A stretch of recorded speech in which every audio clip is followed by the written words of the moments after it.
আকাশবাণী আগরতলা। স্থানীয় সংবাদ পড়ছি সরিতা সিনহা। দ্বিতীয় পর্যায়ে পুনাট সাংচু জলবিদ্যুৎ প্রকল্পের উদ্বোধনের মাধ্যমে ভারত ও ভুটানের মধ্যে সফল জ্বালানি অংশীদারিত্বের আরেকটি বড় মাইল ফলক স্বাক্ষরিত হল। প্রধানমন্ত্রী নরেন্দ্র মোদী গতকাল ভুটানের রাজা জিগমে খেসার নামগিয়েল ওয়াংচুকের সঙ্গে দ্বিপাক্ষিক সম্পর্ক আরও জোরদার ও শক্তিশালী করার বিষয়ে আলোচনা করেন।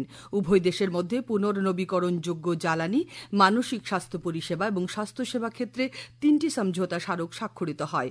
ভুটানে থিম্পুতে ওয়াংচু নদীর পশ্চিম তীরের ঐতিহাসিক দুর্গ এবং বৌদ্ধ বিহার তাসিছো জংয়ে ভুটানের রাজা এবং রানী প্রধানমন্ত্রী নরেন্দ্র মোদীকে স্বাগত জানান।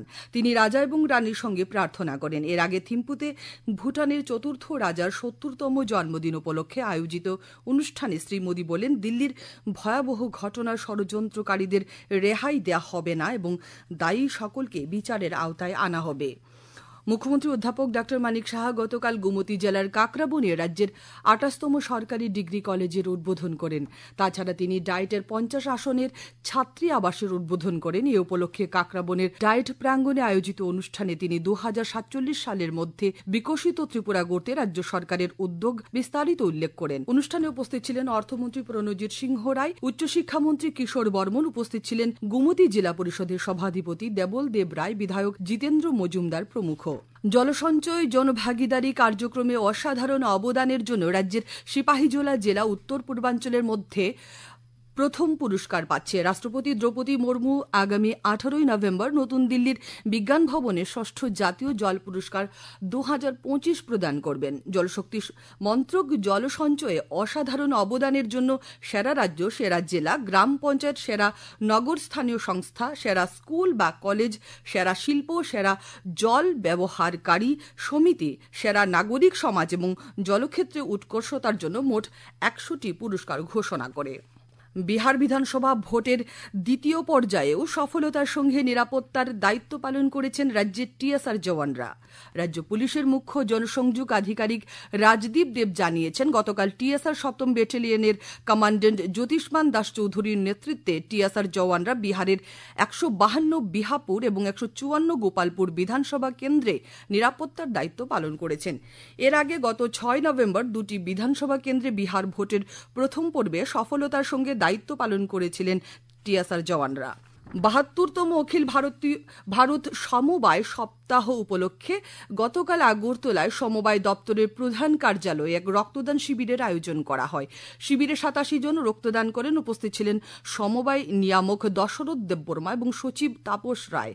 আজ দপ্তরের উদ্যোগে বিভিন্ন হাসপাতালে রোগীদের মধ্যে ফল মিষ্টি বিতরণ করা হবে। সমবায় সপ্তাহ উপলক্ষে আগামী 14 নভেম্বর মুখ্যমন্ত্রী অধ্যাপক ড মানিক সাহা আগরতলার পূর্বাশা প্রাঙ্গণে 4 দিনব্যাপী সমবায় প্রদর্শনী ও মেলার উদ্বোধন করবেন।